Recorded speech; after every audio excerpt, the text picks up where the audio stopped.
Okay, welcome to today's video, which is on percentage change.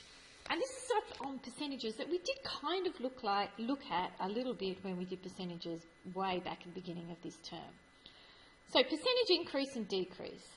What we're going to be looking at, let me get some pens up, because I should have probably done that before I started recording. For example, Anna's weekly wage of $720 increases by 6%. What is her new wage?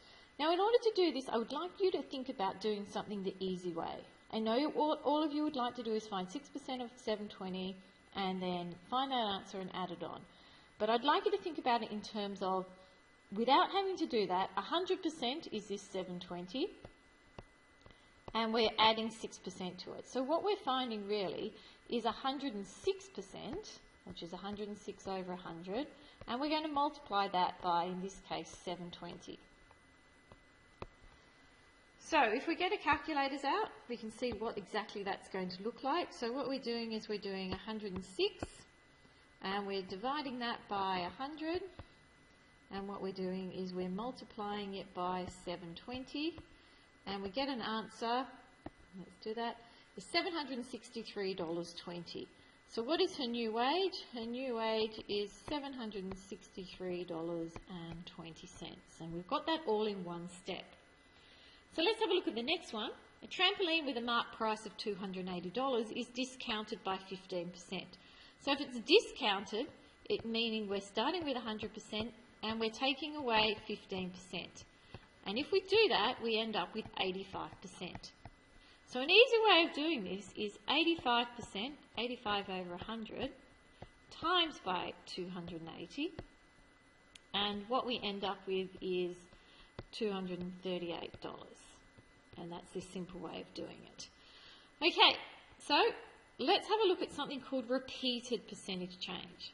So we've got a pair of roller skates. The price of them is $120. The price is increased by 20% and then it decreases by 20%. So if we think about an increase, that's 100% plus 20%. So we're finding 120% of the $120.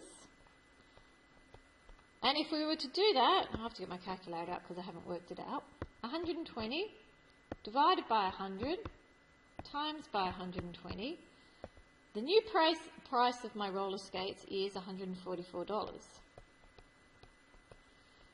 Now we have to do a decrease by $20. So decreasing, meaning we're starting with 100% and we're minusing 20%, so we're ending up at 80%. So we're finding now 80% of the value, the new value, which was $144. And if we did that on our calculators, I'm pretty sure we get $115.20. So, why do we do it this way? Well, we do it this way because it's easier, and sometimes we're going to be asked questions when there are no numbers. So let's look at a repeated percentage change when there is numbers, and then we'll look at some without numbers. The price of clothes has increased by 10% recently. For example, a $120 pair of jeans is now 10% more expensive. That a store now offers 10% discount, will the jeans still be 20%? Why not? Now, this is where your understanding of percentages becomes really important. Because a lot of you would say, well, if I increase by something by 20%, by 10%, and then I decrease that number by 10%, I should end up at the same number. But that is not true. What you're doing is you're finding 10% of a smaller number and adding it on, and then you're doing a 10% decrease of a bigger number, so your discount should be more because you're finding 10% of a bigger number. So let's have a look at what that looks like. If our jeans have increased in value, so we're now finding 110%. They've gone up 10% of $120. So if we get our calculators out, we can find 110% times our $120. And what we end up with is $132. So my new jeans are now worth $132. And now they're having a discount. So a discount means we're starting with 100%, we're taking off 10%, so we're finding now 90%. 90% of my new price of $132 gives me a now a value of $118.80. So increasing them by 10% does make them larger, but then decreasing the larger amount by the same percentage means the jeans are now cheaper. Okay, so keeping that in the back of your minds, let's have a look at doing these ones that don't have numbers. These are ones that appear in your textbook, and let's have a look and see if we can do it. I'm just going to show you the easy way I think of doing this. A shop is having a 15% off sale this week. As Jen works there, she receives a further 5% staff discount on the sale price. What percent discount is this equivalent to the combined discounts that Jen receives? So if you think about what we just did with numbers, we're going to try and do this just with percentages.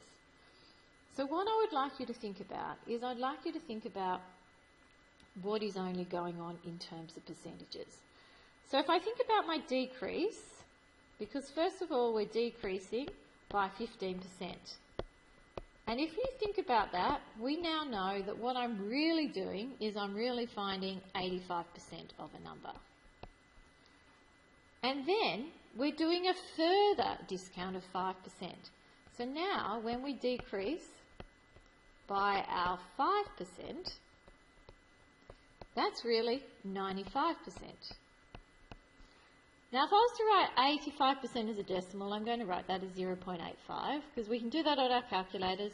85 divided by 100, and 95% as a decimal is 0.95. So now what I can do is I can try and work out what the overall change is. So the overall change is going to be when we just really multiply those two together, 0.85 times 0.95, because they're the two things that we would be working out. And what your calculators give you are 0.8075. Now to change that to a percentage, I could just multiply it by 100. We don't use the percent button on our calculator, but technically we're doing it by 100%. And you get 80.75%. Now, remember that percentages are numbers out of 100. So this is less than 100, so that means we must have had a discount. This is equivalent to a discount of 100% is what we would start with, and we take away 80.75, and what we work out to be is we've had a discount of 19.25%. And that is what that question is saying, because we have no numbers there. So we're going to try and do it just by knowing our decreasing and increasing percentages. So let's have a look at the next example. And the good thing about having this on video is you can go back and watch it again and again until you perfectly understand it. The values of Sarah's shares decreased by 8% one year and then increased by 20% the following year. What percentage change is equivalent to a decrease of 8% followed by an increase of 20%? So we're going to do this exactly the same way. So if we're doing a decrease of 8%, we all know that a decrease of 8% is 100 minus 8, which would give you 92%. 92% as a decimal is 0.92. And then we have an increase of 20%. So an increase means we have 100% and we add on 20%, so that's 120%. And 120% as a decimal is 1.2. So you do 120 divided by 100 and you would get 1.2. So to work out what this is going to be, we have to multiply the numbers together. So the change is going to be the 0.92 times 1.2. And let's just check this with our calculator. 0.92 times 1.2. And what we get is 1.104. So we get 1.104. Now we have to change that to a percentage. So we have to multiply it by 100%. And what we end up with is multiplying by 100% means we're moving our decimal point 2 places. so it's 110.4%. Now you can see that's greater than 100%. So now, whereas the previous example we had a discount, what we have here is going to be an increase because it's greater than 100%. So it's what we started with, what we have, 110.4%. I'm just going to take off 100% so I know exactly what the increase is, and the increase is 10.4%. So a decrease by 8% and then an increase of 20% is the same as a complete increase by 10.4%. So, a little bit different, a little bit of thinking involved in doing this, but I'm sure you'll all be fine. You can watch the video again and again, take your notes, and then have a go at the work in the textbook and the exercise that's in our OneNote file.